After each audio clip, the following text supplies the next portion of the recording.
At 6:08 a.m., she walked into a Colorado Springs military hospital with a scuffed duffel bag and no name on her chest.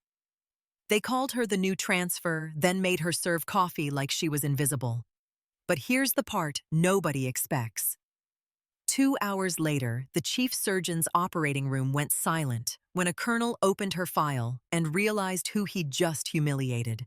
If you've ever been underestimated, talked over, or treated like you didn't belong, you know that heat in your throat when you swallow your pride to keep your job.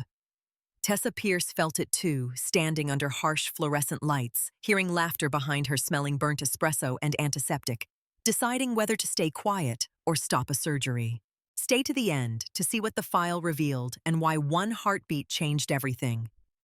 If you're watching from your city right now, comment where. Like the video. And let's begin.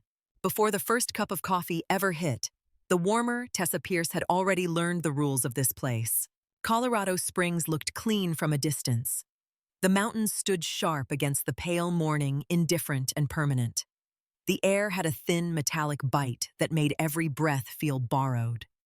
A line of headlights moved along the access road toward the hospital tires, hissing over salt and grit, and the building rose out of the dawn like a fortress that happened to have windows. At 6:08 a.m., she stepped through the front doors with a scuffed duffel bag over her shoulder and the kind of posture people did not notice until it unsettled them. The lobby lights were too bright for that hour, fluorescent and unforgiving, turning tired faces sallow. Someone behind the security desk laughed at something on a phone. The smell of burnt espresso drifted from the staff lounge, mixing with disinfectant and the faint rubber scent of gloves.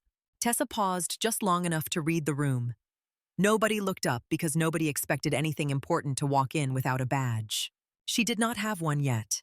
Her civilian coat was plain and slightly too thin for the cold. Under it, her scrubs were clean but not crisp.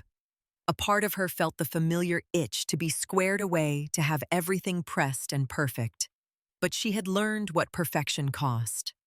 Her hair was pulled back tight, not for looks, just for function. The duffel had a broken zipper, and she carried it anyway. The security guard glanced up, finally eyes skimming her from boots to face. "You lost, ma'am?" "No," she said, "reporting." The guard's gaze lingered on her empty chest, where an ID should have been. He looked past her into the lobby like he expected someone else to appear and explain her. When no one did, he nodded toward the central desk. "Admin's that way." Tessa walked across the polished floor, her footsteps too quiet for how heavy the moment felt in her body. The central desk sat under a wall of framed photos, generals shaking hands, ribbon cuttings, a smiling surgeon holding a plaque.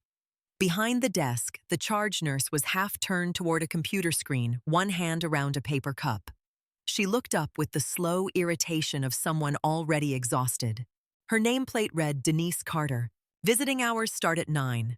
Carter said, not unkind, just practiced. Tessa set her duffel down by her boot and kept her hands visible. "I'm not visiting." Carter's eyes narrowed slightly. She took in the plain coat, the lack of makeup, the absence of jewelry. Her gaze paused on Tessa's hands. Scar tissue mapped the knuckles, thin, pale lines that did not match a kitchen burn or an accident at home. Carter's expression changed the way weather changes on a mountain, subtle and immediate. "Then what are you doing here at 0600? "I'm a transfer," Tessa said. "General surgery." Carter blinked once, then looked past Tessa toward the hallway as if someone should be coming to meet her. "A transfer is scheduled next month," Carter said. "That's what we were told." Tessa reached into her coat and pulled out a folded set of orders. The paper was creased from being opened and closed too many times. She slid it across the counter. Carter unfolded it, read the header, then the stamp. Her mouth tightened at the sight of official language. She read again, slower. When she looked up, the coffee cup in her hand had stopped halfway to her lips. Tessa Pierce Carter said, tasting the name like it might be wrong. "This is signed." "It is." Carter's gaze dipped to the duffel bag.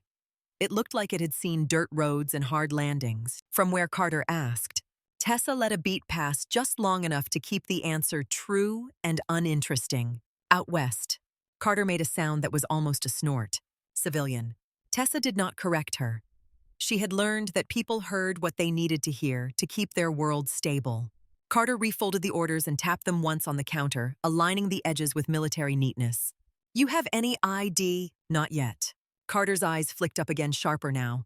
You come in early, no badge, no escort carrying your life in a duffel, and you want me to believe you are supposed to be here. Tessa met her gaze without flinching. You can call administration, she said. It will say the same thing. Carter held the stare for a second too long, then exhaled as if surrendering to the inevitable.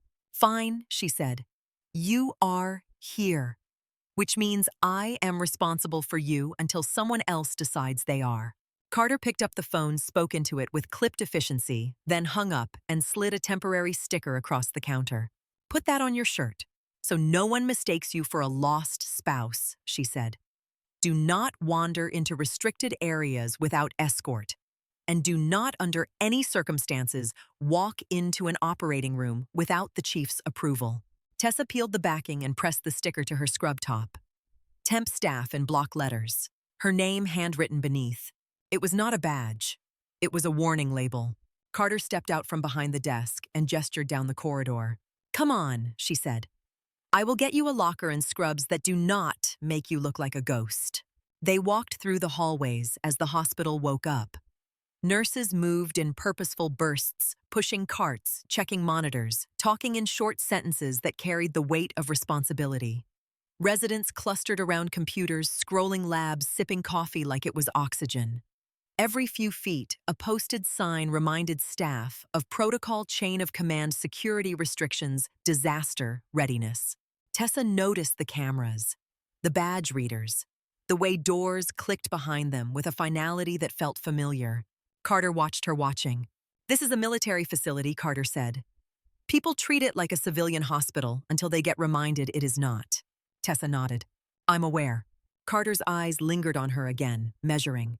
You have the posture, Carter said quietly. You stand like you have been yelled at by professionals. Tessa's mouth almost moved into something that could have been a smile, but she kept it neutral. I've had strict supervisors, she said. Carter huffed softly, unconvinced, then opened a door into the staff locker area. Rows of lockers, bench seats, the smell of detergent and sweat. Carter pointed to a locker near the end. That one, she said. It sticks sometimes. She tossed a set of scrubs onto the bench. They were faded, the fabric thinning at the knees, and the size was wrong in the way hand-me-downs were wrong. Someone had crossed out a name on the tag with black marker. It is what we have, Carter said. You will get issued proper gear after HR catches up with reality. Tessa changed quickly, efficiently.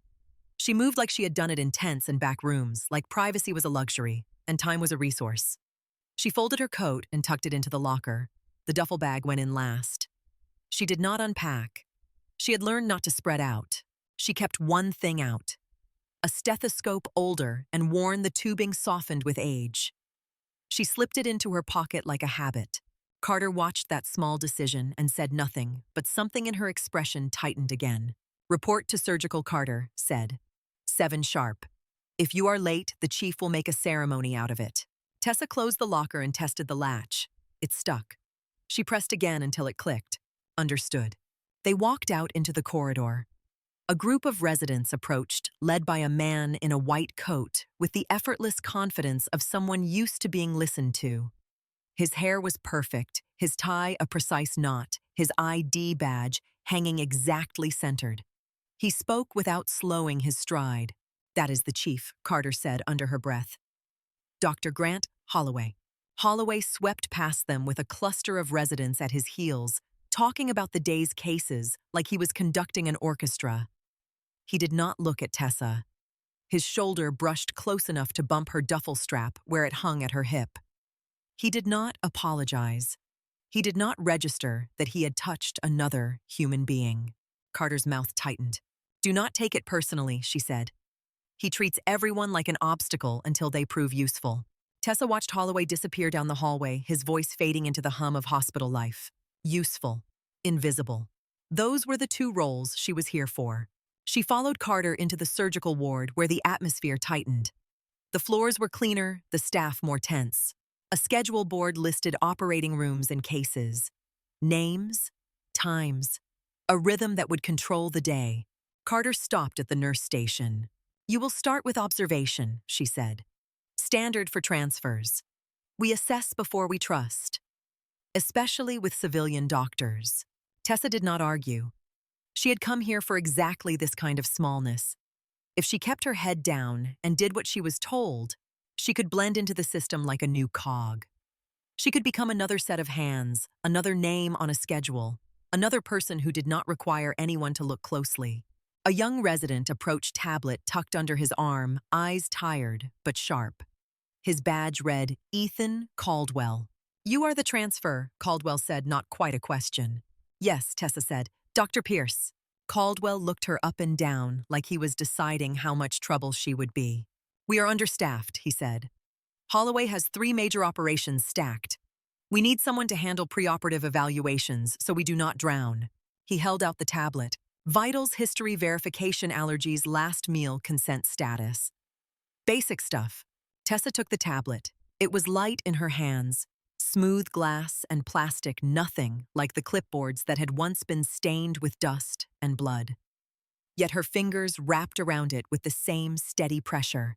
"Where do you want the notes?" she asked. Caldwell blinked, relieved by competence. "Print them," he said. "Bring them to me. And listen, Holloway is tense today. Just do not improvise." Tessa nodded. "I will do the evaluations." Caldwell hesitated, then offered a hand. "I am sorry about the scrubs," he said quietly. "Carter gives those to people she does not trust yet." Tessa glanced down at the faded fabric. "It is fine," she said, and meant it. She walked into the preoperative bay. The space was a long corridor of curtained beds, monitors, blinking nurses moving between patients with practiced speed. The air smelled like antiseptic and nervous sweat. Patients lay under thin blankets, some joking, some silent, all of them trying to pretend their bodies were not about to be handed over to strangers. Tessa moved bed to bed. She introduced herself without flourishes. She asked questions in a calm voice, listened to answers without rushing, checked allergies twice. She made sure consents were signed. She adjusted a blanket for a young corporal whose hands shook. She pointed a nurse toward a missing lab value and stepped back when the nurse snapped at her, grateful for the anger because it meant the nurse cared. This was the life she had wanted. Routine. Predictable. No one demanding miracles. Then a heart monitor beeped in a pattern that made her stomach tighten. It was not loud, not dramatic, just a slightly uneven rhythm. It pulled at something deep in her chest, the way a distant sound could drag you into memory before you even recognized it. She stopped at bed 7 and glanced at the chart on the tablet. Staff Sergeant Mason Klein. Appendectomy scheduled. Vitals logged as normal. No significant medical history. A line of text in the notes read, "Fit for anesthesia." Klein looked up when she pulled the curtain aside. He had that young soldier look, face shaved, close eyes bright with forced humor. He tried to sit up, then winced. "Doc," he said, attempting a grin. "If you are here to tell me I am dying, do it gently." Tessa's lips softened for a fraction, then flattened back into professionalism. "I am here to make sure you do not die," she said. "How is the pain?" "Like someone stabbed me with a screwdriver and left it there," he said. "But they gave me something that made me care less." Tessa checked his wrist pulse. It was steady at first touch. Then she felt a slight pause, a soft stumble. She did not react. She glanced at the monitor. The rate looked fine. The waveform looked almost normal. Almost. She tapped through the chart. Labs, imaging. No electrocardiogram. No cardiac consult. Nothing beyond the standard pre-op pathway. Tessa looked at Klein's face. He was trying to be brave, but his breathing had a shallow edge. "Any chest discomfort lately?" she asked. Klein blinked, surprised. "My chest," he repeated. "No. It is my stomach that hates me." "Shortness of breath?" Tessa asked. "Unusual fatigue?" Klein's eyes shifted, searching his memory. "I mean," he said slowly, "I have been tired, but I figured that is just because I have not slept. This pain has me up all night." Tessa nodded as if that explained everything. She kept her voice light. "Any racing heart?" she asked. "Any dizziness when you stand?" Klein frowned. "Sometimes after PT," he admitted. "But it is Colorado. Everybody gets winded." Tessa reached into her pocket and pulled out her stethoscope. The metal was cool in her hand. She placed it on his chest, listened. At first, everything sounded normal, the familiar lub-dub steady and reassuring. Then she heard it. A murmur so faint, it could hide inside the noise of breathing. A small, wrong whisper between beats. It was the kind of thing a rushed exam missed. The kind of thing a team under pressure ignored because the schedule demanded speed. Her throat tightened. For a moment, the fluorescent light above him blurred and shifted into another kind of light, harsh and wavering. A generator hum. Sand in the air. A young face with a grin that disappeared when the monitor changed its mind. Tessa blinked once hard, and the memory snapped back into the clean white world of this hospital. She removed the stethoscope and kept her expression neutral. "Klein," she said, "has anyone done an electrocardiogram on you today?" He shook his head. "No, ma'am," he said. "Should they have?" Tessa's eyes flicked to the schedule board visible through the open bay doors. Klein's name sat near the top of the list. In her head, she ran the possibilities in the quiet, ruthless way she had learned. Anesthesia could unmask arrhythmias. A hidden conduction problem could turn a routine appendectomy into a code blue. It was not common, but it was common enough that you did not ignore the whisper. Klein watched her face, his forced humor fading. "Doc," he said, "what is it?" Tessa chose her words carefully. "I want to double-check your heart rhythm before you go under," she said. "It is probably nothing, but probably is not a plan." A nurse pushed a medication cart past them, the wheels squeaking.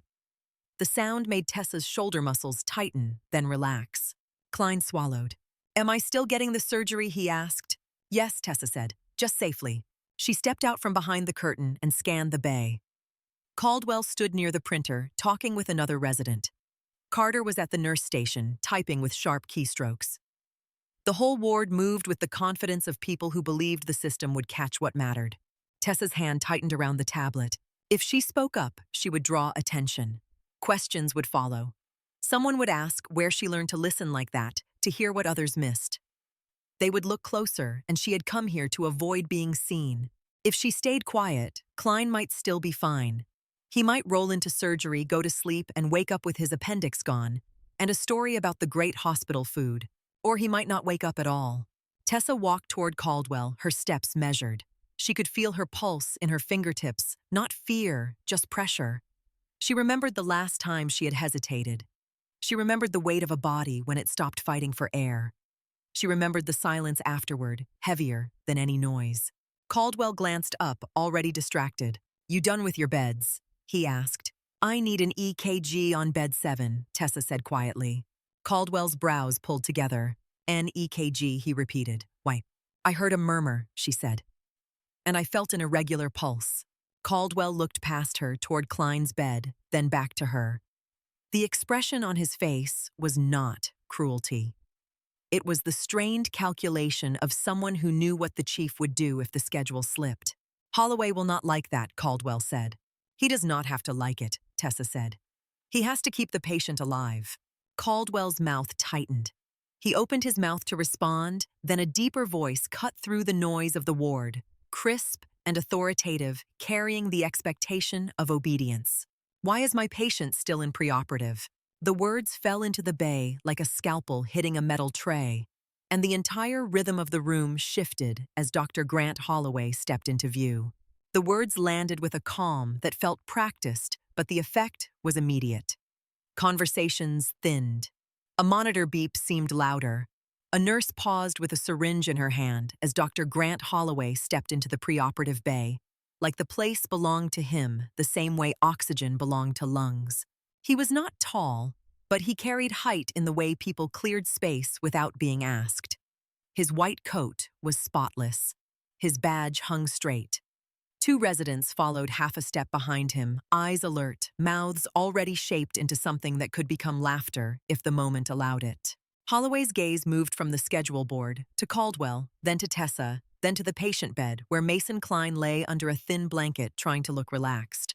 "Why is my patient still in preoperative?" Holloway said again, slower, as if repetition could turn incompetence into obedience. Caldwell swallowed. Sir Dr. Pierce raised a concern during her evaluation. Holloway's eyes flicked to Tessa's temporary sticker, then up to her face. "Dr. Pierce," he said, the title sounding like a question he already disliked. The transfer. Yes, sir, Tessa said. Then learn something quick. Holloway replied. In my department, we do not manufacture delays. Tessa kept her voice level. I am not manufacturing anything. I detected an irregular rhythm and a murmur. He needs an electrocardiogram before anesthesia. One of the residents behind Holloway made a small sound in his throat that was almost a chuckle. Holloway did not look back at him.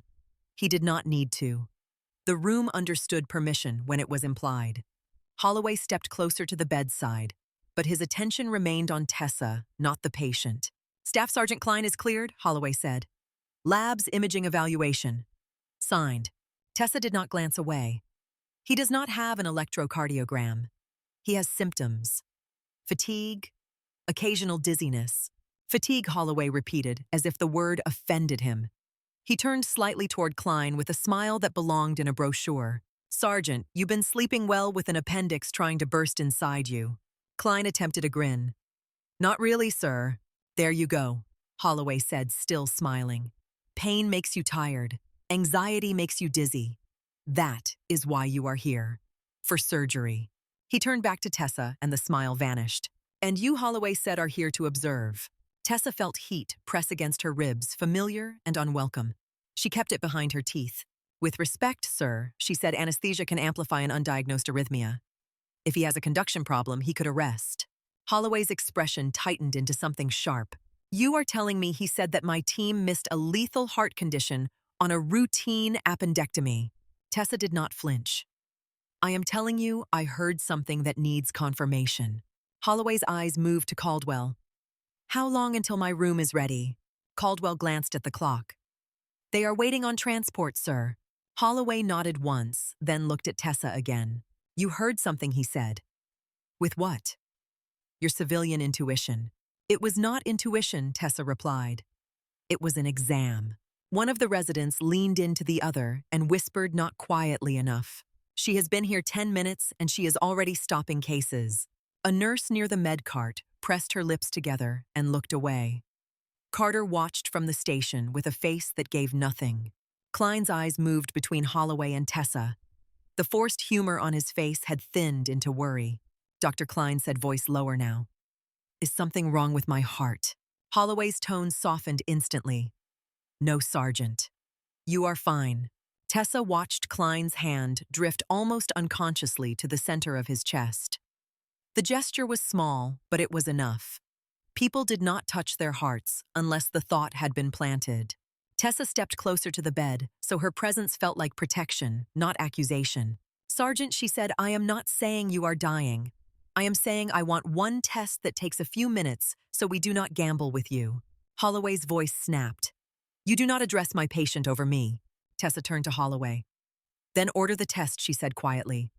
If you believe he is fine, it will confirm that, and we move on. Holloway stared at her as if she were a stain he could not lift from a white coat. You have been here, he said, less than 3 hours. Yes, sir. And in that time, you have decided you know better than a department that has operated under military standards for decades. Tessa let the insult pass through her without catching. This is not about standards. It is about a rhythm I can hear. Holloway stepped in close, invading space the way men did when they needed to remind you who owned the room. You know what military medicine is, he asked. Tessa's throat tightened. Yes. Holloway's eyes narrowed. Then you know insubordination has consequences. He turned his head toward Carter. Charge Nurse Carter. Carter's chin lifted. Yes, sir. Remove her from my bay, Holloway said. Find something more appropriate for her capabilities. One of the residents smiled openly, now delighted by the spectacle. Carter hesitated just long enough to show she did not like this, then nodded. Where would you like her? Holloway's gaze slid toward the corridor that led to the staff lounge. Coffee, he said. Fresh, black. Since she is so eager to slow down my schedule, she can be useful somewhere else. The residents laughed softly. A nurse looked down at her shoes. Caldwell's face went rigid with discomfort. Tessa felt the humiliation hit her like cold water. It was not the task. It was the public nature of it, the message it sent to every person in the bay. She was not a doctor here. She was a problem to be moved out of the way. She looked at Klein. His eyes were wide now, fear spilling through the cracks of his soldier composure. Dr. Klein said again, quieter, "Please." Holloway put a hand on the bed rail, voice smooth. "Sergeant, you are fine. Ignore this. We will take care of you." Tessa heard herself breathe in slow, controlled, the way she had learned to breathe when anger threatened to turn into something else. Carter stepped toward her. "Dr. Pierce," she said low enough that it did not feed the room. "Come with me." Tessa did not move. Holloway's eyes flashed. "Now!" Tessa looked at the tablet in her hands. Klein's chart glowed on the screen, clean lines of normalcy that did not match what she had heard. She could feel the pull to retreat, to do as told, to keep her head down. That was the whole reason she had come. To be small, to be routine, to disappear inside someone else's system. But Klein's hand was still on his chest. Tessa set the tablet down on the bedside table, with deliberate care, as if the gentleness could counterbalance the violence of the moment. "Order the electrocardiogram," she said. Holloway's mouth twitched. "Excuse me?" Tessa met his eyes. "Order it. If I am wrong, I will make your coffee every day for a month." The bay went very still. Even the laughter died, because now it was interesting. Holloway stared at her like she had just stepped onto his stage and claimed it. "And if you are right?" Holloway asked. Tessa held his gaze. "Then you will know you almost put him under without seeing what was there." Holloway's smile returned sharper than before. "Deal." He snapped his fingers toward Caldwell. "Run it. Now. Let us end this." Caldwell blinked. "Sir, we do not have a machine in this bay." "Then find one," Holloway said. "If we are going to play this game, we will do it quickly." Caldwell moved fast. He disappeared down the corridor. The residents shifted into a loose half-circle around the bed, as if they were gathering for a performance. A nurse pulled the curtain a little wider to make room. Carter stayed near the station, face controlled, but her hands were still. Tessa stepped back into the corner of the bay, giving space, trying to make her presence smaller again. Her pulse thudded once in her throat, then settled. She did not feel fear so much as weight. The kind that came when you knew the truth and still had to convince someone else it existed. Klein watched her from the bed. "Ma'am," he said softly, voice rougher now. "You sure about this?" Tessa kept her voice gentle. "I am sure enough to take the consequences." A few minutes later, Caldwell returned, pushing a portable electrocardiogram machine. He moved faster than the residents expected, as if urgency had replaced annoyance. He rolled it to the bedside. "Sergeant," he said, trying for casual, "just hold still." Klein nodded, swallowing. Caldwell attached the leads with practiced efficiency. He pressed buttons. The machine hummed to life. Paper began feeding out in a steady strip. Tessa watched the monitor on the machine, then the printout, then the subtle change in Caldwell's face. The shift was small, but unmistakable. His brows pulled together. His mouth tightened. He adjusted a lead. "Hold still," he said again, more firmly. The strip kept printing.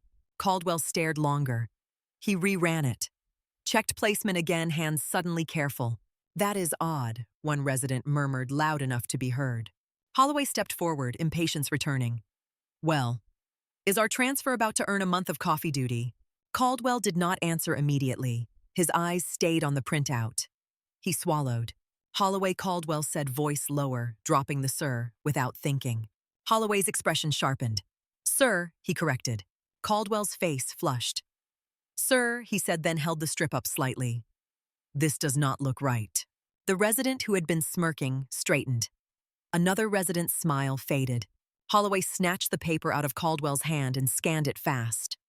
He was a surgeon, and reading was part of his speed. His eyes moved across the line, then slowed. His jaw tightened. The color drained from his face in a way that had nothing to do with embarrassment. For a second, he looked like a man standing on a narrow ledge. Then his voice changed. The condescension vanished. In its place was a clipped precision, the tone of someone who had just recognized danger. "Call cardiology," Holloway said. "Now?" Carter was already moving. She had a phone to her ear before the words fully landed. A nurse stepped closer to Klein, checking his vitals again. Another nurse raised the head of the bed. Klein's eyes widened, fear fully present now. "Doctor," he whispered, looking at Holloway. "What is wrong with me?" Holloway's hand tightened around the printout. His voice softened, but it could not hide the urgency. "You have an arrhythmia," Holloway said. "A serious one." Klein stared, breathing shallow. "Am I going to die?" "No," Holloway said, and this time the word carried weight. "Not today. Not here." He glanced at Tessa, and the look he gave her was not gratitude. Not yet. It was something raw. A surgeon's close brush with a mistake that would have haunted him.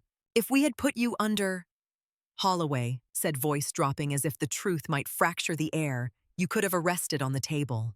Klein closed his eyes for a moment. His hand stayed on his chest. Tessa remained in the corner, hands relaxed at her sides, trying to look as though her heart was not beating harder. She did not feel triumph. She felt relief, and beneath it a cold, familiar regret. That relief always came paired with exposure. Holloway turned fully toward her. How he said the question rough.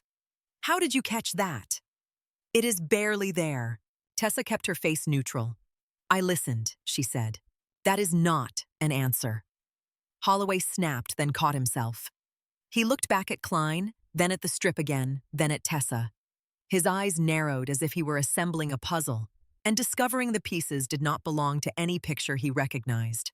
Cardiology arrived within minutes, a small team led by Dr. Rachel Monroe. She moved with calm efficiency, eyes sharp, hands steady. "Where is he?" Monroe asked. Holloway gestured toward Klein. "Arrhythmia. We were about to take him back." Monroe glanced at the strip, then at the patient. Her expression changed in a way that confirmed Holloway's fear. "We need labs," Monroe said. "We need monitoring. He is not going to the operating room until we stabilize him." Holloway nodded once hard. "Do it." Monroe looked toward Tessa, just a flicker of recognition, then away, as if she had other priorities. Carter finished the call, then stepped closer to Holloway, her voice low. "Sir," she said, "administration is asking questions." They were not told about her arrival either. "They want to verify paperwork." Holloway's attention stayed on the bay while his mind shifted. "Let them verify," he said. Carter hesitated. "There is more." Holloway's gaze snapped to her. "Speak." Carter's mouth tightened. "Her file is not normal. I tried to pull her history to update the roster. Parts of it are blocked. Restricted." Holloway's eyes hardened. "Restricted." Carter nodded. "Credentials show up. Medical school, license. Basic. But employment history, prior hospitals, everything before this transfer is sealed. I have never seen that in a civilian transfer." Holloway looked at Tessa again, as if her body had changed shape. Why, he asked, voice quiet now, would a surgeon's employment history be restricted? Tessa felt the bay closing in. She kept her tone steady. "I do not know," she said. Holloway's mouth tightened. "You do not know?" "No, sir." Carter looked between them, unease in her eyes. Holloway stepped closer to Tessa again, but this time he did not try to intimidate. He studied her the way he might study at an unfamiliar instrument. "You came in without a badge," he said. "You claim a transfer nobody expected. You pick up an arrhythmia my team missed. And now your file is restricted." Tessa's fingers curled once at her sides, then relaxed.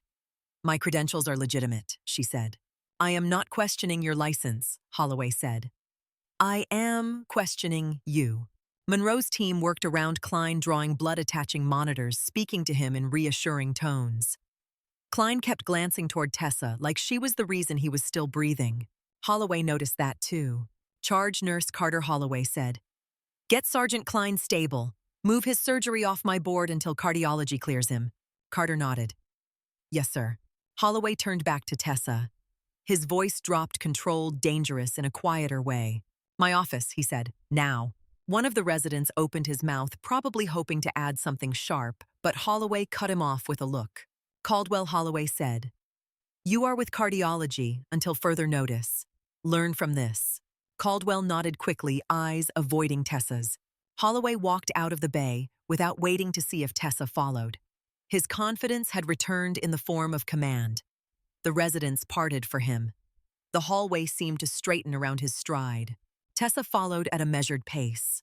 As she stepped out, Carter moved close enough to speak without feeding the spectators. "You just saved him," Carter said, voice low. "Do not act like it did not matter." Tessa did not look at her. It mattered, she said. Carter's eyes narrowed. Then why do you look like you are about to be arrested? Tessa kept walking. Because now people are going to look. Carter started to reply, then stopped as if she understood more than she wanted to. They reached the staff lounge corridor. The smell of coffee drifted out again, burnt and bitter, a reminder of Holloway's earlier punishment. A few staff members glanced up as Tessa passed, curiosity flashing across faces. Some had heard the commotion. Some had seen the cardiology team arrive. Rumors moved faster than gurneys. Holloway waited outside his office door, one hand on the knob. He held Tessa's transfer orders in the other hand, like he had taken them from Carter without asking. He opened the door and stepped inside without looking back. The message was clear. Enter. Submit. Tessa stepped in. The office smelled like cold air conditioning and expensive cologne layered over antiseptic. Awards lined one wall, polished plaques, and framed commendations. Photographs covered another Holloway in scrubs, beside generals, shaking hands with politicians, smiling like success was a natural state. His desk was immaculate, not a pen out of place. Holloway did not offer a chair. He stood behind the desk, arms crossed, and looked at her like she was a case he could not diagnose. I do not like surprises, he said. Tessa kept her hands at her sides. Neither do I. Holloway's eyes narrowed. Do not get clever. Tessa held his gaze. I am not trying to. Holloway tapped the transfer orders on the desk. You arrive early, unannounced. You disrupt a schedule. You embarrass me in front of my team. Tessa's voice stayed even. I prevented a death. Holloway's jaw tightened. You prevented a complication, he corrected automatically, then stopped because the word felt dishonest. He exhaled once sharp. You were right, Holloway said, and the admission sounded like it hurt. And that is the only reason you are still standing here. Tessa did not move. She had heard worse. She had also heard softer words that meant more. Holloway leaned forward, palms flat on the desk. Tell me where you worked, he said. Before this. Tessa's chest tightened. Various hospitals, she said. Holloway's eyes hardened. That is not an answer. It is the truth. Which ones? Holloway pressed. Tessa kept her face still. My record is restricted, she said. You can ask administration. I already did, Holloway said. They have no explanation, which means you do. Tessa held the silence for a moment, letting it stretch. She could feel her pulse in her wrists. She could feel the old instinct to give rank and serial number to comply to end the interrogation. She could also feel the part of her that had come here for quiet, clawing for it. I did not restrict it, she said again. Holloway's voice lowered. Then someone did it for you. Tessa did not answer. Holloway straightened slowly, studying her frustration, mixing with something else he would not name. I have seen doctors run from things he said. Lawsuits, mistakes, addiction, ego. I have seen them hide behind transfers and fresh starts. Tessa's eyes stayed on his. I am not hiding incompetence. Holloway's mouth tightened. Then what are you hiding? Tessa inhaled once through her nose. The air felt too cold, too clean. I am here to work, she said. Holloway stared at her for a long moment, then stepped around the desk. He walked closer, stopping just outside her personal space again. You saved my patient, he said quietly. You did it in a way that makes no sense for a transfer nobody has heard of. Tessa kept her voice calm. I did my job. Holloway's eyes flicked to her hands, to the scars, to the way she stood with weight balanced ready. You have seen more than an outpatient clinic, he said. Tessa did not answer. Holloway's phone rang on the desk, sharp and insistent. He glanced at the screen and frowned, irritated by interruption. He snatched it up. What he snapped. He listened. His expression shifted as the words hit him. Annoyance drained away, replaced by something tighter. How many? Holloway said. Where? His free hand curled into a fist. Christ, he muttered, then louder. All right, I am on my way. He ended the call and set the phone down with controlled force. For a beat, the office was quiet, except for the hum of the air conditioning. Holloway grabbed his white coat from the back of the chair. Every available surgeon, he said, voice clipped. Emergency department. Now. Tessa's body had already moved before his sentence finished. She reached for the door without thinking. Halt, Holloway said. Tessa stopped. She turned back. Holloway's eyes held hers hard. "We are not finished," he said. Tessa nodded once. "Understood."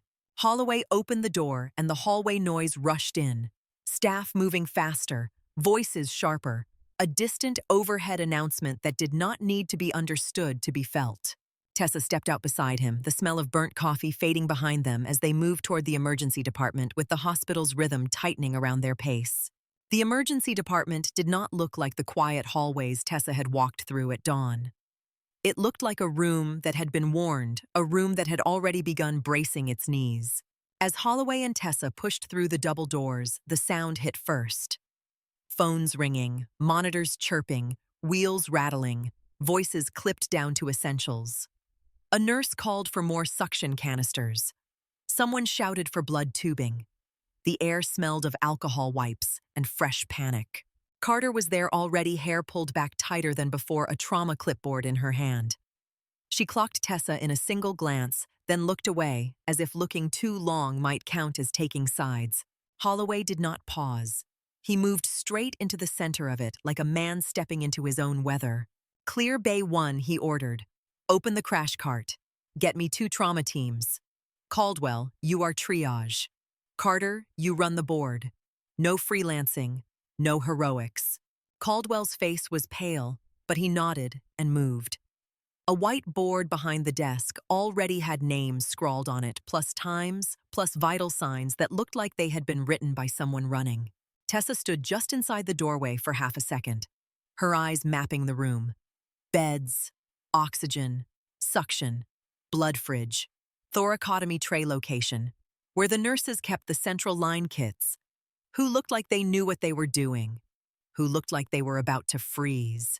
A paramedic burst through the ambulance entrance, pushing a stretcher hard enough that the wheels squealed. "Male mid-20s, the paramedic barked. "Shrapnel, chest and abdomen. Pressure dropping. GCS 13. Blood soaked the patient's uniform so deeply it looked black under the lights.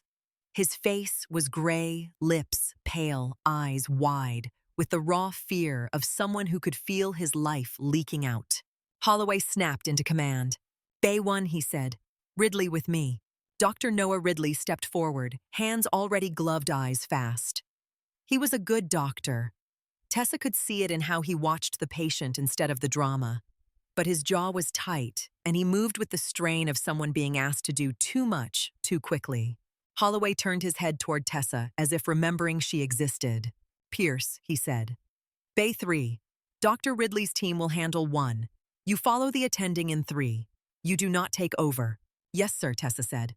She moved toward Bay 3, but the flow of bodies carried her like a current. Nurses ran past with gurneys. A respiratory therapist rushed in holding a bag valve mask. A medic shouted that another ambulance was 3 minutes out, then 2. Bay 3 was half prepared when the next stretcher slammed through the doors. "This one is worse," a paramedic said. "Penetrating chest. Possible tension pneumo. Pressure 80 systolic dropping." The soldier on the stretcher was younger than he should have been for the amount of blood on him. His eyes rolled toward Tessa as she stepped in, trying to find a face to anchor to. Ridley was already there. He took position at the patient's head, fingers pressing at the neck for a pulse. A nurse cut the uniform away with trauma shears fabric, falling like dead skin. Tessa watched the chest rise. It rose unevenly. The right side lagged. The patient's breaths were shallow, desperate. The monitor beeped faster, then stuttered. Ridley lifted his eyes, scanning the room for what he needed. "We need to get him upstairs," Ridley said, voice tight. "Or now." Tessa looked at the numbers on the monitor and felt her stomach knot. The blood pressure was a cliff edge. The oxygen saturation slid with every beep. The skin was turning waxy. "He will not make the elevator," she said, quiet. Ridley's eyes flashed to her, anger and fear mixing. "Follow my lead," he snapped. "Get me a chest tube kit." The nurse reached for a kit. Tessa took it from her, but her eyes stayed on the patient's neck. Trachea deviated slightly. Jugular veins swelling. The classic signs that everyone learned and everyone missed when the room was loud. The monitor alarm screamed. The blood pressure dropped again. The heart rate climbed. The patient's hands flailed weakly, then fell. Ridley froze. It was not a full freeze, not a collapse. It was a pause that lasted 1 second too long, the kind that happened when a brain tried to reconcile training with terror. "Oh no," Ridley whispered. Tessa heard the whisper. She also heard what it meant. She saw the nurse glance at Ridley for permission to act, saw the hesitation ripple outward. Tessa stepped forward. "Move," she said. Her voice was not loud, but it was absolute. She reached for the patient's chest, pressing fingers between ribs, feeling the tension under skin. She looked at the nurse. "Needle decompression now," she said. "Second intercostal. Give me a 14 gauge. The nurse hesitated, eyes flicking back to Ridley. Ridley blinked like he had been slapped awake. "Do it," he said, voice cracking with relief at being told what to do. Tessa took the needle herself. She did not ask again.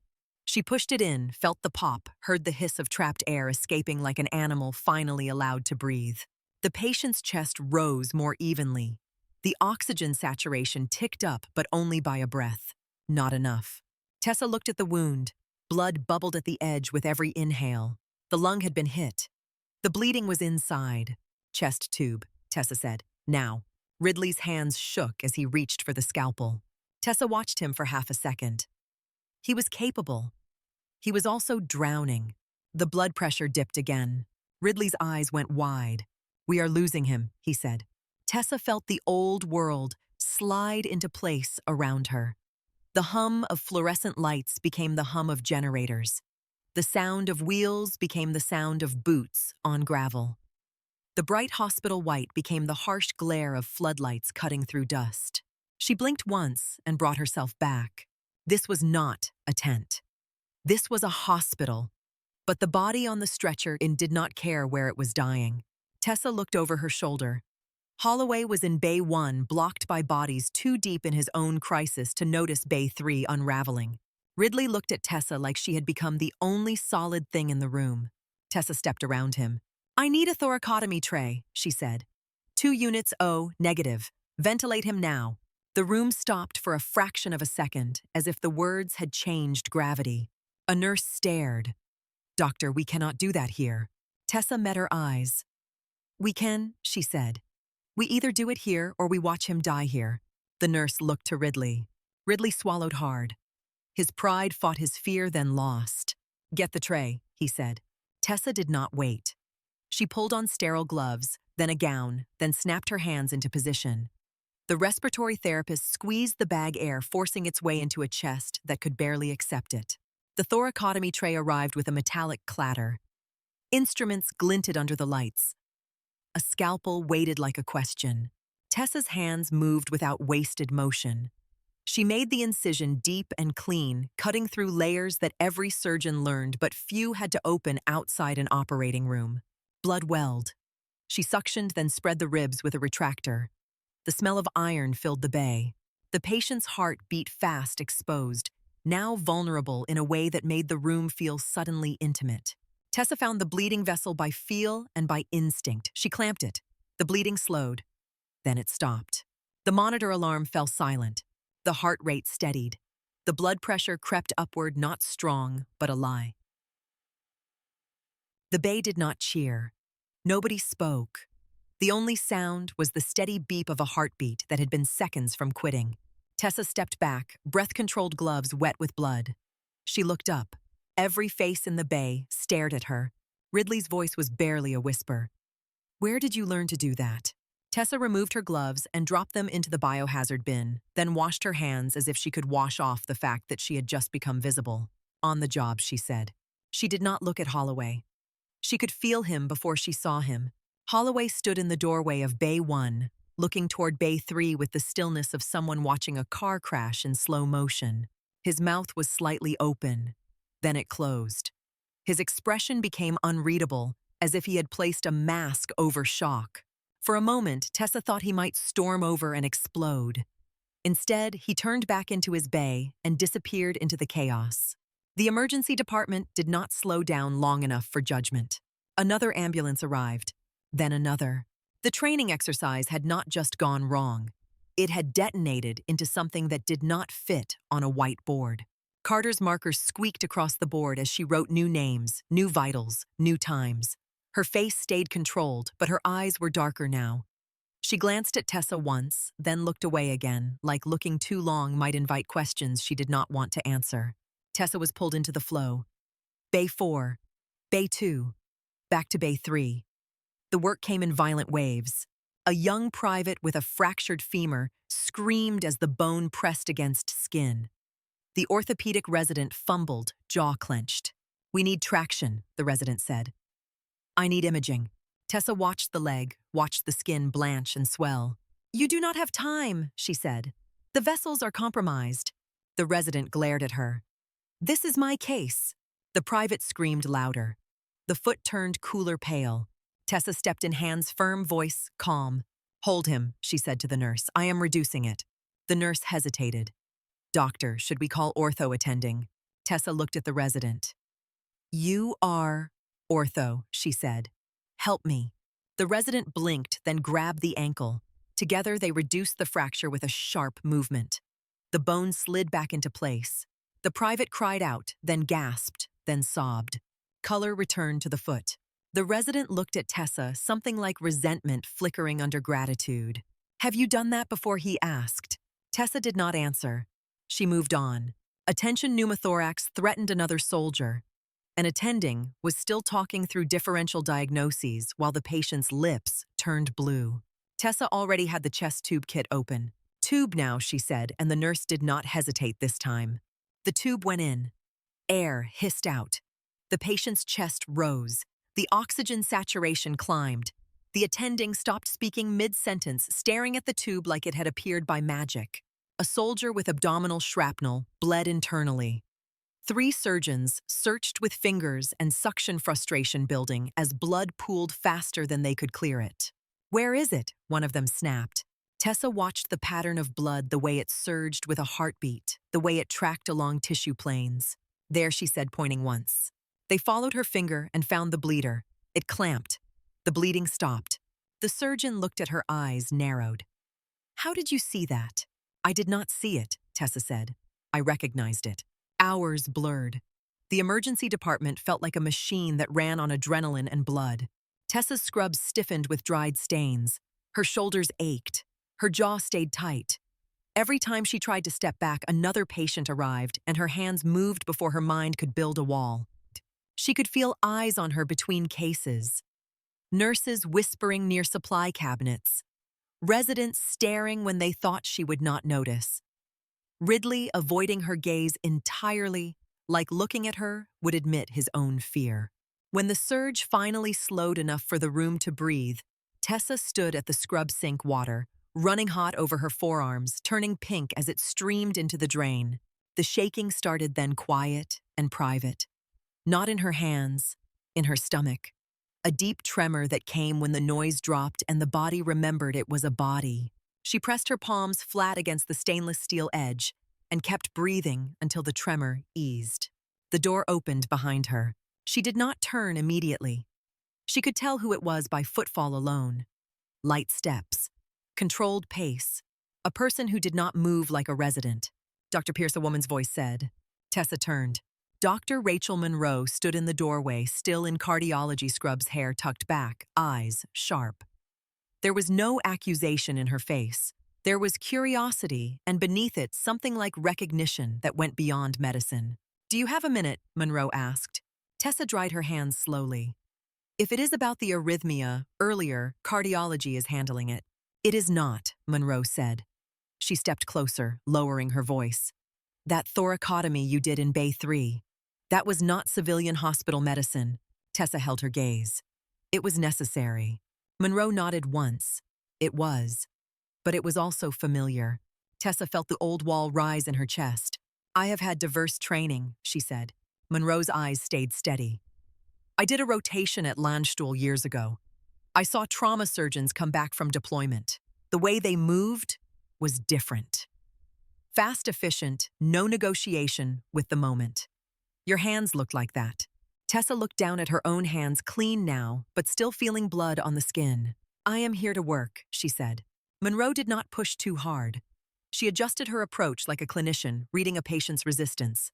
"If you serve," Monroe said quietly, "you do not have to carry it alone." Tessa's throat tightened. She did not let it show. "I am fine," she said. Monroe's expression softened, but her eyes did not lie.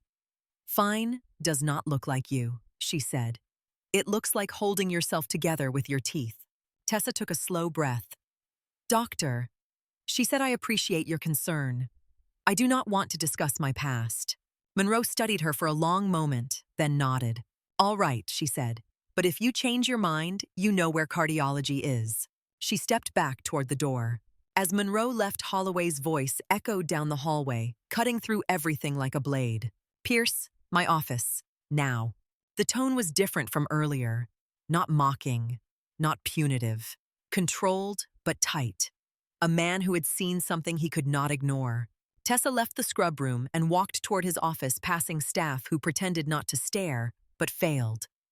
A nurse in the hallway watched her with wide eyes and a kind of reverence that made Tessa's stomach twist. She did not want reverence. Reverence made people dig.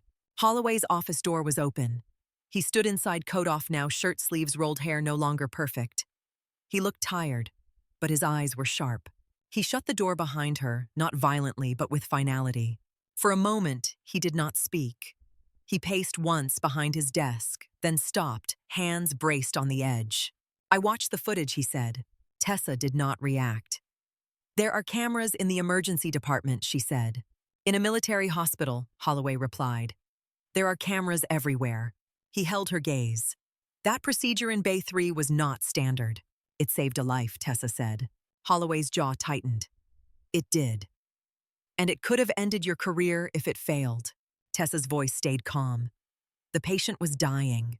Holloway stared at her like he was trying to decide if she was reckless or simply operating under a different set of truths. "You did not ask permission," he said. Tessa did not blink. There was no time. Holloway's mouth opened, then closed. His anger wanted to come out as volume, but he kept it leashed. "I have been a surgeon for 20 years, he said. "I have trained at places that produce people who think they are untouchable. I have never seen someone open a chest in an ER bay with that kind of speed." Tessa felt the pressure in her ribs. "I did what needed doing," she said. "That is not an answer," Holloway said. Tessa met his eyes. "It is the only one I am giving." Holloway exhaled, frustrated. He reached for his phone on the desk, then hesitated, as if deciding whether to show her something. "I called around," he said. Tessa's stomach tightened. "I called colleagues," Holloway continued. "Civilian hospitals, programs, people who would have heard of a surgeon with your hands. Nobody knows you." Tessa kept her face still. "I have not practiced in this region. Nobody knows you," Holloway repeated slower.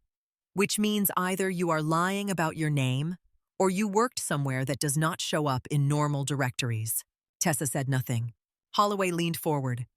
"Your file is restricted. Your background is sealed. You show up out of nowhere, and you operate like you have been doing damage control surgery in places with no backup." Tessa's fingers curled once at her sides. Holloway watched that small movement, and his eyes narrowed. "You have seen combat," he said, not as a question. Tessa kept her voice flat. "I have seen trauma." Holloway's tone sharpened. "Answer me." Tessa held the silence. The hum of the air conditioning filled the gap. Somewhere outside, a monitor beeped, steadily indifferent. Holloway's voice dropped. "If you are unstable," he said, "if you have post-traumatic stress, if you are going to fracture under pressure, I need to know. Not for you. For my patients." Tessa felt anger flare, not at the question, but at the assumption beneath it. That being damaged made her dangerous. "I saved lives today," she said. Holloway's eyes stayed hard. "You did.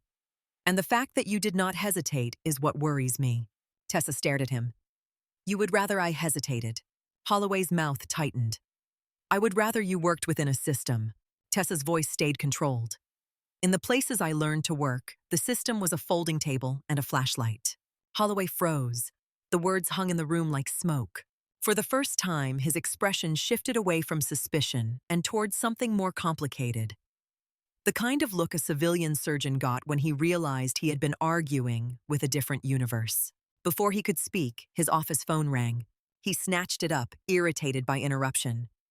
"What?" He listened. His posture changed. He stood straighter. "Yes, sir," he said. "Of course, sir. Right away, sir." He hung up slowly, face pale. Tessa watched him. Another casualty, she asked. Holloway shook his head once. No, he said. Administration. He looked at her with a new intensity that did not feel like anger. It felt like a door closing. Colonel Jack Stratton is here, he said. Tessa did not react on the outside, but something cold moved through her chest. The name landed with weight, as if it had been waiting somewhere in her memory. Holloway continued, voice clipped. He is conducting an inspection, he said. He wants department heads in the conference room. He wants personnel files. All of them. He held her gaze. Including yours. Tessa stayed still. The air in the office felt thinner, like the building had climbed higher into the mountains without warning. Holloway turned toward the door. Come with me, he said. Tessa followed. They moved through the corridor without speaking. Holloway in front, Tessa, half a step behind both of them, walking with the same purpose for different reasons. The hospital had settled into a tense lull after the surge, the kind of quiet that did not feel peaceful so much as loaded. The air carried the aftertaste of blood and bleach. Staff stepped aside as Holloway passed, and their eyes tracked Tessa in quick, curious flashes before snapping away. The conference room sat on the administrative side of the building, behind badge readers and framed mission statements that looked clean enough to forget they were promises made in hard places. A few department heads were already inside when Holloway entered. They looked up, then looked down again, as if eye contact might pull them into trouble. At the head of the table stood Colonel Jack Stratton.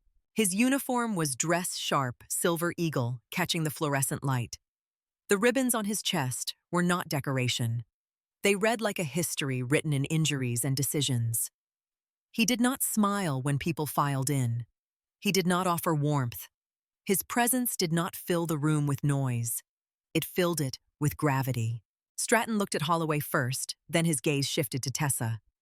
It lingered a fraction longer than it should have on a transfer nobody knew. Dr. Holloway, Stratton said.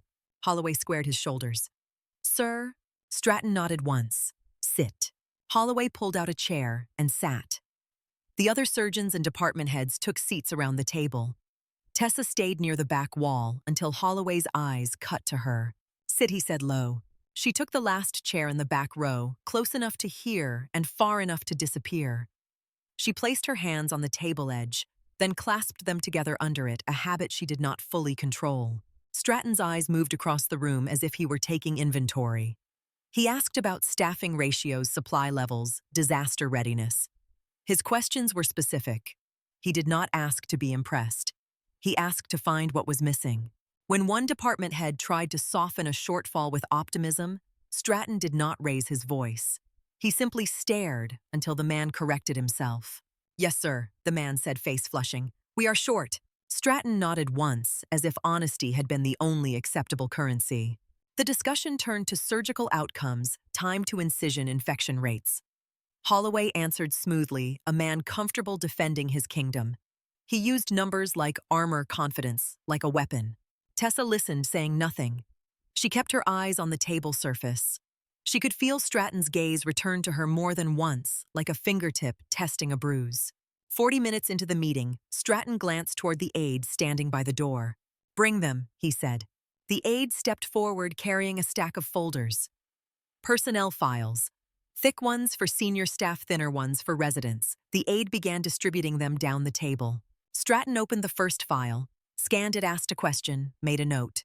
Then he moved to the next. His pace was steady, methodical. Nobody spoke unless spoken to.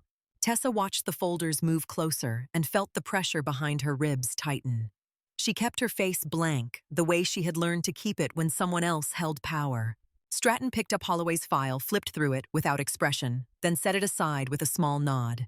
Competent, he said. Holloway did not smile. He waited.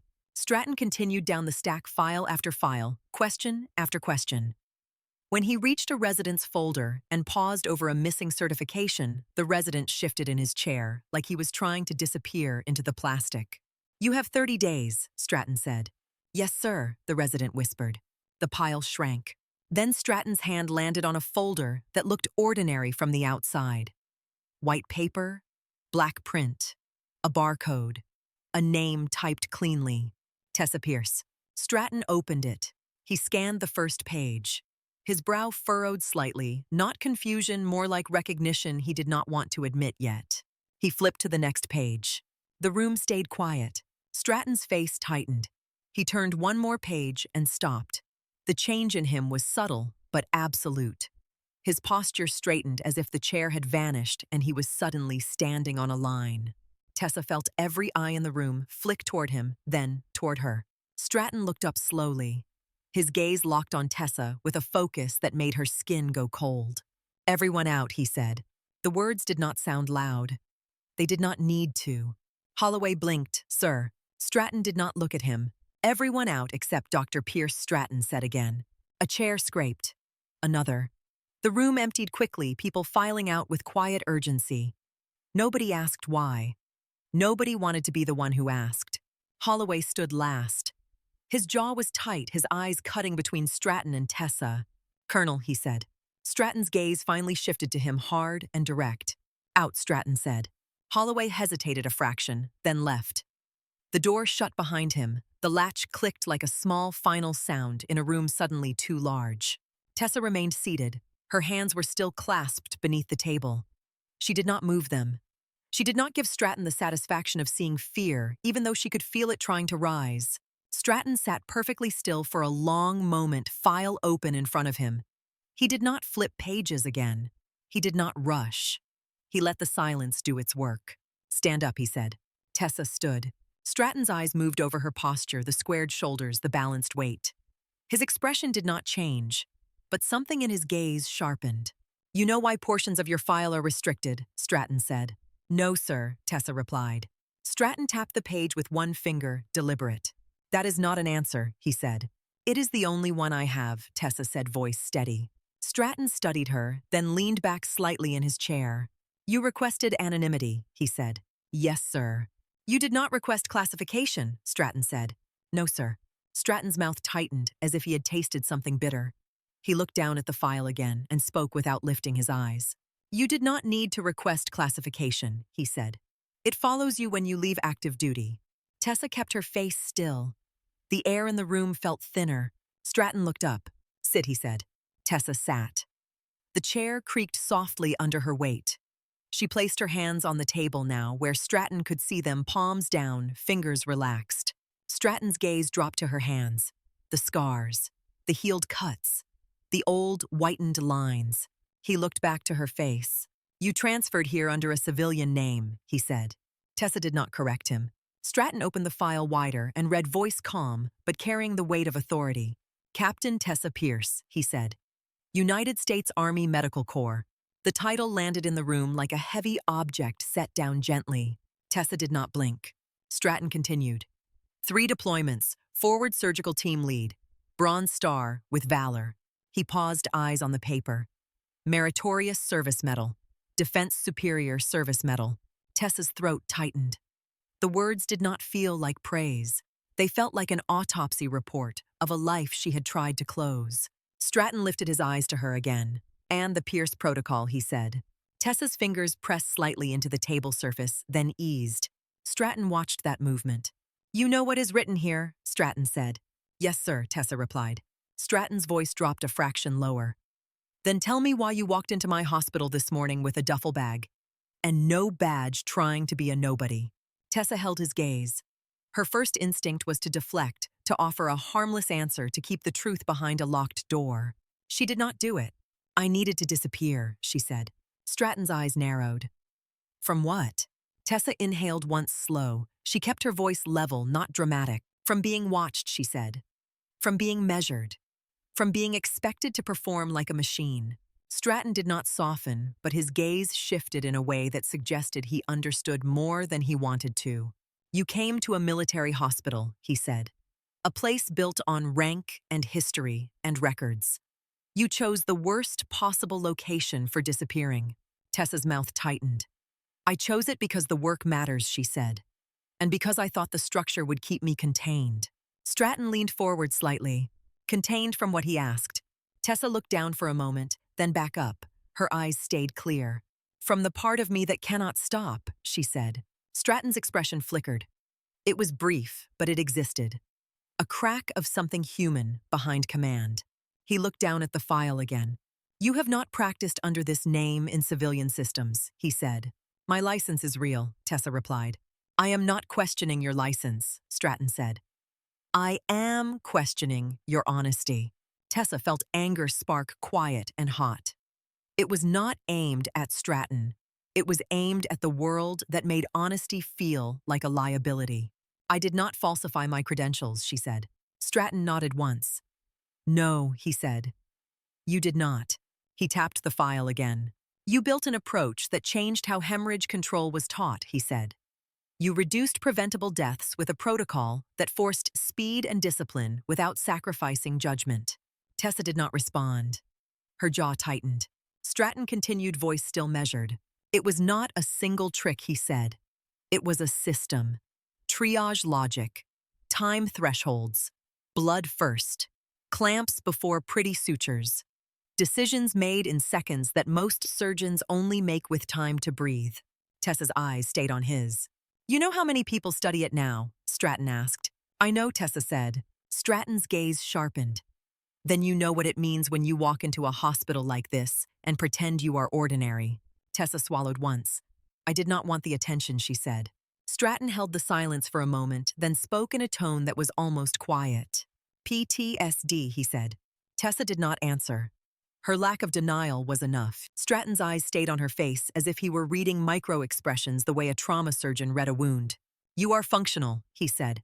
"You work under pressure. You do not freeze. You do not collapse." Tessa's mouth tightened. "And yet you ran," Stratton said. Tessa exhaled slowly. "I stopped wanting to be a story," she said. "I wanted to be a surgeon again." Stratton's expression softened a fraction, not sympathy, more like recognition of a familiar terrain. "I have seen that impulse," he said. "I have felt it." Tessa's eyes flicked to his ribbons, then back to his face. Stratton stood and walked to the window, overlooking the hospital grounds. Snow dusted the parking lot edges. The mountains were visible in the distance, hard and indifferent. "You cannot hide from what you are in a military system," Stratton said, back still turned. Tessa stayed silent. Stratton continued. "Your skills save lives," he said. "They also disrupt hierarchies built on ego and control. That makes people dangerous." Tessa's fingers tightened again. Stratton turned back to face her. "My problem is not that you are here," he said. "My problem is that you are here under false pretenses." "I did not lie about my training," Tessa replied. Stratton's eyes narrowed. "You lied by omission," he said. "You allowed people to treat you like support staff because it served your purpose." Tessa's voice stayed controlled. "I did not ask anyone to treat me that way." Stratton's gaze hardened. "You did not stop it," he said. The words hit harder than she expected because they were not accusation. They were true. Tessa looked down for a moment, then back up. "I did not come here to be punished," she said. "I came here because I needed to work without the weight." Stratton watched her. His voice shifted less like a commander, more like a surgeon talking to another surgeon. "You can carry weight," he said. "That is not your issue." Tessa held his gaze quiet. Stratton's phone buzzed. He glanced at it, then set it aside without answering. The outside world could wait. He closed the file carefully and returned to his seat. "You are going to do two things," Stratton said. Tessa listened. "You are going to stop operating in the shadows," Stratton said. "And you are going to stop forcing other people to guess who they are working with." Tessa did not speak. Stratton's voice remained even. "If you stay in this hospital, you will function inside its structure," he said. "No rogue interventions. No unilateral calls that undermine the chain." Tessa's eyes sharpened. "If the chain is wrong," she said, "people die." Stratton held her gaze. "I know," he said. The quiet agreement in his voice caught her off guard. Stratton continued. "That does not mean you get to ignore the system," he said. "It means you change it from inside." Tessa's throat tightened. She had tried to change systems before. The battlefield had taught her how quickly systems snapped. Stratton opened the file again and slid it slightly toward her, not offering it, just letting it exist between them. "Your record is classified for a reason," Stratton said. "Some of it protects you. Some of it protects what you did." Tessa did not reach for it. Stratton's gaze flicked to the door. Outside, the muffled hospital sounds rose and fell. A stretcher rolled somewhere. A voice called for transport. The building kept functioning. Stratton stood again. "Come," he said. Tessa rose. She followed him out of the conference room into the corridor. Holloway waited outside with two department heads pretending not to be waiting. The moment Stratton stepped out, everyone straightened. Stratton's eyes locked on Holloway. "Dr. Holloway," Stratton said. "Yes, sir," Holloway replied, voice tight. Stratton did not glance at the other department heads. He did not offer explanation. He simply said, "You will continue with your duties." "Yes, sir," Holloway said. Stratton stepped closer to him, lowering his voice slightly, though the corridor was quiet enough that everyone heard the intent, even if they missed the words. "We are going to the operating wing," Stratton said. Holloway's jaw tightened. "Sir," he started. Stratton raised one hand slightly, not a gesture of threat, a gesture of finality. "Now," Stratton said. They walked as a unit through the hospital, a colonel in dress uniform among scrubs and white coats. People stared. Conversations stopped and restarted behind them. Tessa kept her eyes forward the way she had learned to walk under scrutiny without showing it. As they approached the operating wing, a nurse rushed toward Holloway, face tense. "Dr. Holloway," she said, "we have a trauma case coming up. Penetrating abdominal injury. OR2 is being prepped." Holloway nodded sharply. "I will be there." Stratton watched him. "Good," he said. They entered the scrub area. The smell of chlorhexidine hit hard, clean, and sharp. The OR doors sat ahead like sealed mouths. Holloway stepped into a side room to scrub. Tessa stayed near the wall, hands at her sides, waiting for instruction. She could feel staff eyes on her again, recognition building from rumors, from the way she moved, from the way she did not fidget. A circulating nurse approached Tessa, hesitant. "Doctor," the nurse said quietly, "are you scrubbed in for OR2? Tessa looked toward Stratton, who watched her without expression. "I am available," Tessa said. The nurse nodded, then hurried away. Holloway emerged with wet hands scrubbing complete mask hanging at his neck. He looked at Tessa with the kind of stare that tried to build a wall out of suspicion. Stratton held the file in one hand. A surgical tech opened the OR door, and a wave of sterile cold air drifted out. Inside, the lights were bright surgical, reducing every face to pale planes and sharp shadows. The patient was already on the table, draped in blue. The monitor beeped steadily, a metronome counting down nothing and everything. Holloway stepped toward the doors, then paused when Stratton moved first. The colonel entered the operating room without scrubbing, standing just inside the threshold where the sterile field did not extend. The staff inside went still. The usual OR chatter, the small jokes people told to keep their hands from shaking, died on contact with his presence.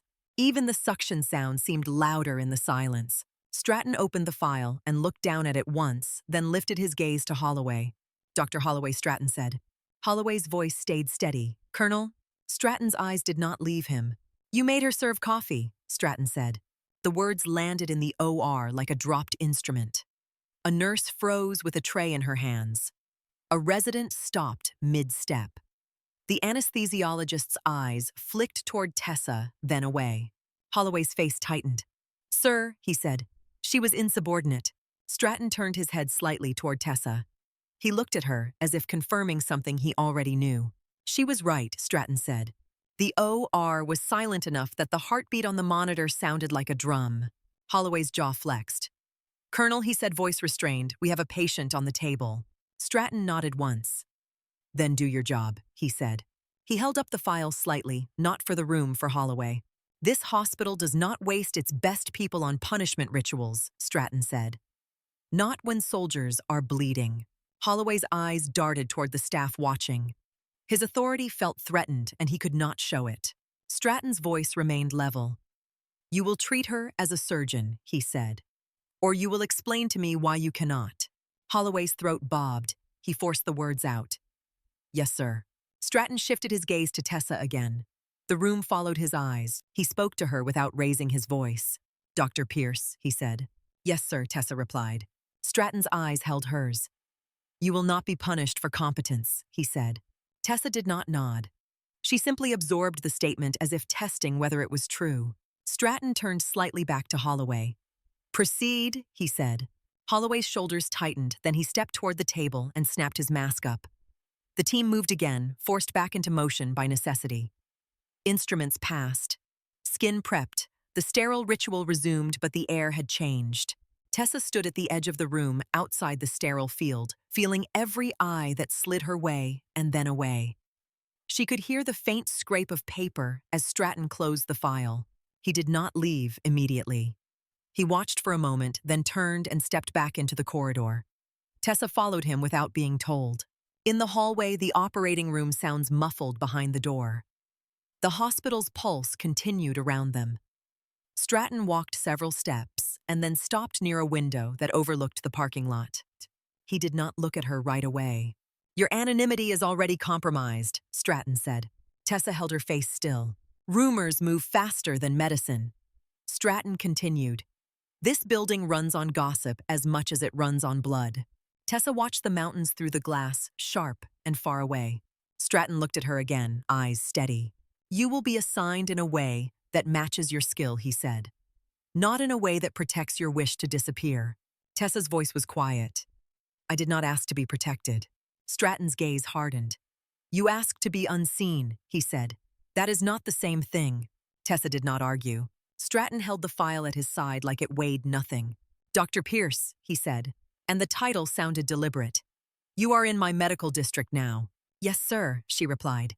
He looked at her for a long moment, then nodded once. "Come with me," Stratton said. Tessa followed. Tessa followed Colonel Stratton down the corridor, past the operating wing windows, past the scrub sinks where red water still spiraled toward drains, past staff who snapped their posture straighter the moment they saw the silver eagle on his shoulder. Stratton did not rush, but he moved with the certainty of a man who expected the building to rearrange itself for him. The emergency department doors opened again, and the sound rolled out like heat. The surge had thinned, but the place still vibrated with aftermath. Nurses moved with fast hands and tired eyes. Stretchers sat in odd angles waiting for transport. A resident leaned against a wall, with his head bowed, breathing through his mouth like he had forgotten how to inhale quietly. Stratton stepped inside and paused near the central board where Carter stood updating names and times. Carter looked up, her expression tightening for half a second before professionalism smoothed it back out. "Colonel," she said. "At ease," Stratton replied. His eyes shifted past her to Tessa, then to the board. A few of the names were crossed out. Stabilized. Admitted. Transferred. One name was circled with a note that looked like a question mark. Stratton read it without asking. "Who is that?" Carter glanced at the circled name. Specialist Owen Hart. Vehicle rollover on base. They called it in 5 minutes ago. He is en route. Caldwell stood nearby holding a tablet with both hands as if it were the only thing keeping him upright. He looked like he had not blinked in hours. "We have a bay ready," Caldwell said quickly. "We are setting up now." Stratton nodded once. "Good." He turned to Tessa. "You are going to be assigned where you are needed," he said, voice low enough that it was meant for her, not the room. Tessa met his gaze. "Yes, sir." Stratton's eyes held hers for a beat longer. "Do you need to step out?" he asked, tone clinical, not personal. Tessa knew what he was asking. Not whether she was tired, whether her mind had started slipping, whether the sounds, the blood, the sudden quiet between alarms had pulled her back into places she did not want to see. "I am here," she said. Stratton watched her face like he was reading pupils and pulse. Then he nodded. "Good," he said. A new sound cut through the department, a rising whine that tightened every shoulder. The ambulance doors burst open and paramedics pushed a stretcher in, hard wheels clattering. "Male, 23. One paramedic called. Rollover, ejected. Suspected abdominal bleed, possible spinal injury, pressure dropping." The patient's face was pale lips, dry eyes, unfocused. His uniform was torn and soaked in patches that darkened when the lights hit. His hands twitched at his sides like he was trying to grab something invisible. Carter moved immediately. "Bay 2, she ordered. "Trauma team now." Holloway appeared from the corridor, mask hanging at his neck, gloves in his hand. He looked like he had been pulled out of a room where he had to be perfect. His eyes went to Stratton, then to Tessa, and his mouth tightened. "Bay 2, Holloway said. "Ridley with me." "Caldwell, get imaging ready." "Carter, blood." Tessa stepped toward the bay with the rest of them. The staff parted instinctively, creating a path. Nobody looked at her the way they had this morning. Nobody laughed. They watched her hands. Bay 2 filled fast. Ridley took the head. A nurse began cutting away clothing. A respiratory therapist positioned oxygen. Caldwell stood near the foot, with the tablet updating vitals as they changed. Pressure is 78 systolic, Caldwell said. Heart rate 140. Holloway's voice was sharp. 2 large-bore IVs, type and cross. Start transfusion. Tessa watched the patient's abdomen as the blanket came off. It was distending the skin taut. The monitor's rhythm was fast and narrow, a body sprinting toward collapse. Focused ultrasound, Holloway ordered. A tech brought the probe. Gel smeared cold across skin. The screen showed flickers and shadows, fluid pooling in places it should not be. Free fluid, the tech said. Ridley swore under his breath. Holloway's jaw clenched. We go to the operating room, he said. Now. Tessa watched the patient's pressure drop again, the numbers sliding like they were greased. He will not make the hallway, she said, quiet. Holloway snapped his eyes to her. We are not opening a belly in my emergency department. Tessa did not raise her voice. If you move him, he bleeds out on the way. Holloway's face flushed. You are not in charge. The patient's monitor alarm sounded again, high and relentless. The heart rate climbed. The pressure fell. Ridley looked at Holloway, then at the patient, then back at Holloway like he was waiting for a permission slip that did not exist. Holloway leaned closer to the patient, hands pressing into the abdomen, as if pressure could stop blood from leaving. Get transport, Holloway ordered. Carter's eyes flicked toward Tessa. She said nothing, but her expression asked the question that hung in the room. Tessa watched the patient's face. His eyes rolled toward her, unfocused but aware enough to be afraid. Doc, the patient whispered, voice thin. Am I? His sentence broke on a shallow breath. Tessa felt the old pressure climb in her chest, the same sensation as a door being pushed from the other side. She steadied her breath. She looked at Holloway. With respect, she said, and her tone made the words sound like steel. He is rupturing now. Holloway's jaw flexed. You are guessing. Tessa shook her head once. I have seen this, she said. Hidden splenic injury. Delayed bleed. The numbers match. The abdomen matches. The way his body is trying to compensate matches. Holloway's eyes flashed. I have been doing this for 2 decades. Tessa held his gaze. Then you know the body does not care who is right. The monitor screamed again. The pressure dropped 10 points in one blink. Ridley's voice cracked. He is crashing. Holloway hesitated, just a fraction. It was not fear. It was the weight of choosing between 2 wrong options. Tessa watched his face and recognized the moment a chief surgeon realized he might lose a patient in front of his staff. She moved. Laparotomy tray, she said. 4 units O negative. Call anesthesia. Tell OR we are coming with an open abdomen. The bay went still for a heartbeat. The words were too big for the room. Then a nurse moved, then another. They had seen her hands earlier. They did not need to be convinced twice. Holloway grabbed her forearm. Pierce. Tessa met his eyes close enough now to see the exhaustion behind his anger. If you do this, Holloway said, voice low, you are forcing my hand. Tessa's voice stayed calm. If I do not, she replied, you are signing his. Holloway's grip tightened, then released. His eyes flicked to Stratton standing just outside the bay, watching with the stillness of a man who did not interfere unless he had to. Stratton's expression did not change. He did not give Holloway an order. He did not rescue him from the decision. Holloway's jaw clenched. Fine, he said, and it sounded like surrender and command at the same time. Do it. Quickly. Tessa nodded once. She moved to the sink, scrubbed fast water streaming over her hands. The ritual was abbreviated, not careless, simply stripped down to what mattered. A sterile gown was pulled over her shoulders by a nurse whose hands did not shake. An anesthesiologist stepped into the bay. Calm, focused eyes already on the patient. I have him, she said. Tessa stepped to the table. The patient's eyes were half closed now, a body retreating. The oxygen mask fogged with shallow breaths. Tessa placed her hands on the abdomen, felt the tense swelling, then drew the scalpel from the tray. The first cut was clean, skin parted, blood welled. The room held its breath. The only sound was the monitor and the suction. Tessa opened deeper faster than the residents expected, but not frantic, purposeful. Ridley held Retractor's eyes locked on her hands.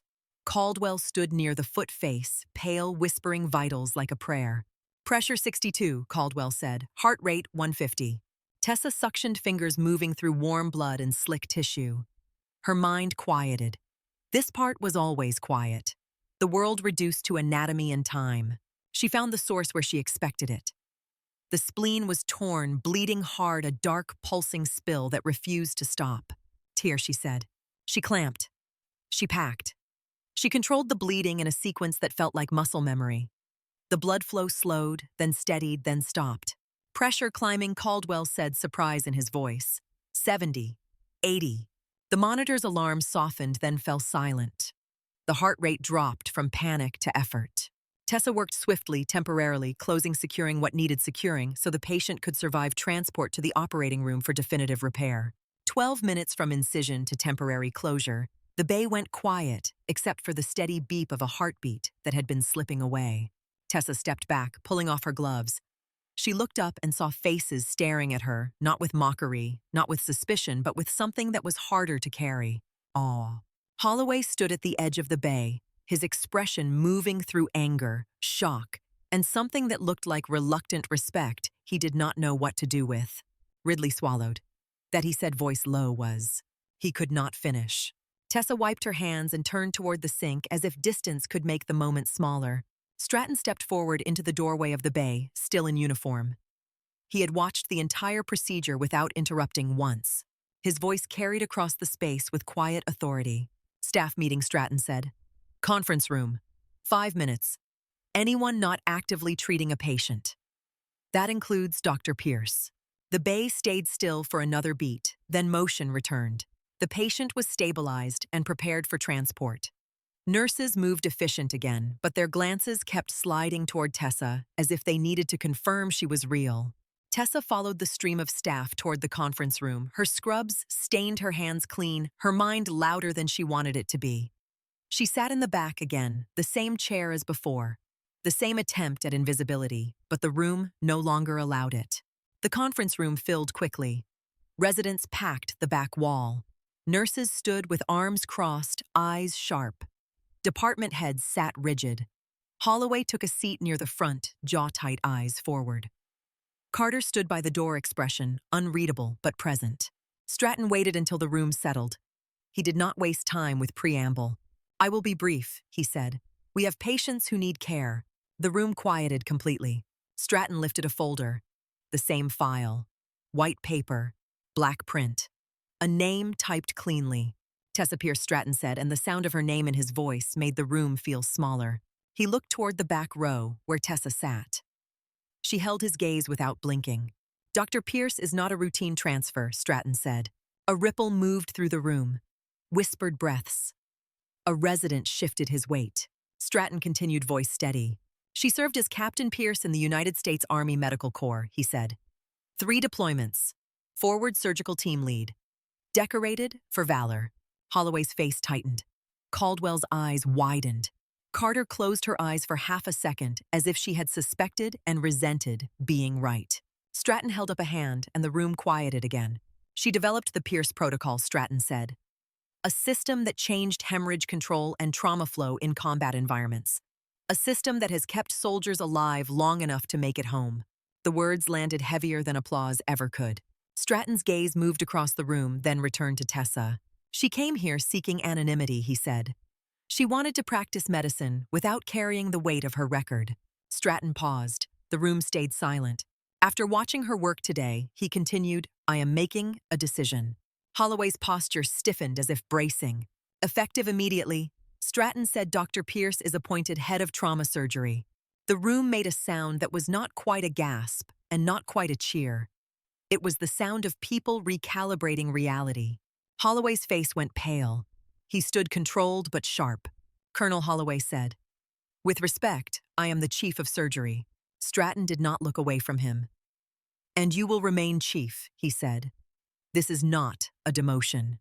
This is an assignment of expertise. Holloway's jaw clenched. Sir. Stratton's voice stayed level. Your hospital receives soldiers injured in training and in war, he said.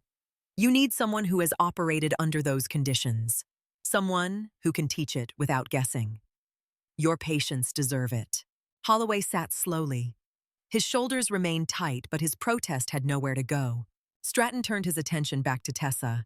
Dr. Pierce, he said, do you accept?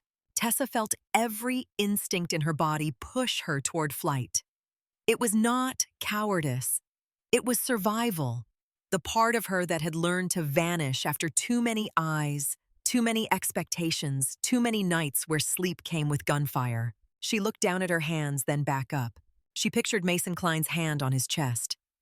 She pictured the soldier on Bay 3 whose heartbeat had stopped screaming because her clamp found the right vessel. She pictured Owen Hart's abdomen opening under her scalpel and the numbers climbing back up as if pulled by a string. She stood. Yes, sir, she said. The room held its silence for a heartbeat longer. Then a nurse began clapping. Slow, firm.